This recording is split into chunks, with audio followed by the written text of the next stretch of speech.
আমি Sharjah free জোনে একটি কফি রোস্টিং ব্যবসা শুরু করেছি। এখন শুনছি ফুড হ্যান্ডলিং অ্যাপ্রুভাল লাগবে। কোম্পানি লাইসেন্সে তো লেখা আছে ট্রেডিং। এখন কি আমাকে নতুন লাইসেন্স নিতে হবে, নাকি এই লাইসেন্স আপডেট করলেই চলবে? ধন্যবাদ উদ্যোক্তা ভাই এবং বন্ধু যিনি প্রশ্নটি করেছেন।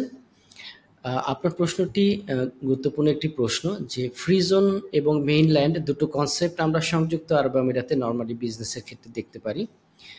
এই দুইটি কিছুটা ভিন্নতা রয়েছে। যেমন ফ্রি জোন কোম্পানিগুলো নরমালি যেটা হয় সেটা হলো যে আপনি ট্রেডিং বিজনেস এবং সার্ভিস বিজনেস দুটোকে একসাথে করতে পারেন। ম্যানুফ্যাকচারিং বিজনেস ৩টিকে একসাথে করা যায়।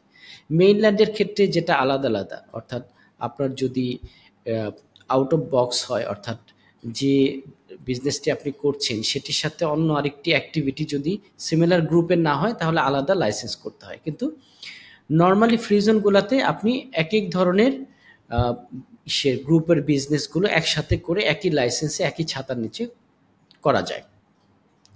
এটা হলো প্রথম উত্তর। এখন আপনার ট্রেডিং লেখা আছে, সেক্ষেত্রে আপনার ফুড হ্যান্ডলিং অ্যাপ্রুভাল লাগবে।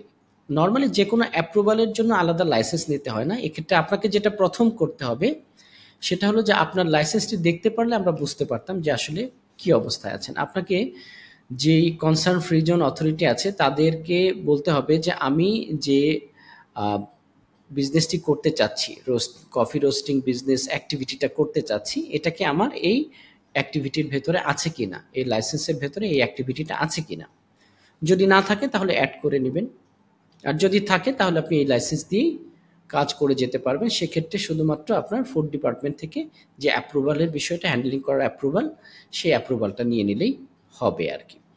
তো এক্ষেত্রে আমাদের সলিউশনটা কি? সলিউশন হচ্ছে যে আপনি প্রথমে কথা বলবেন হচ্ছে আপনার ফ্রিজন অথরিটির সাথে। ফ্রিজন অথরিটির পরে যে আপনি তাদেরকে এই বিষয়টা বুঝে নেবেন। এরপর আছে আপনার ফুড ইন্সপেকশন বা ফুড ডিপার্টমেন্ট যারা আছে তাদের অ্যাপ্রুভালটা নিয়ে নিলেই হয়ে যাবে।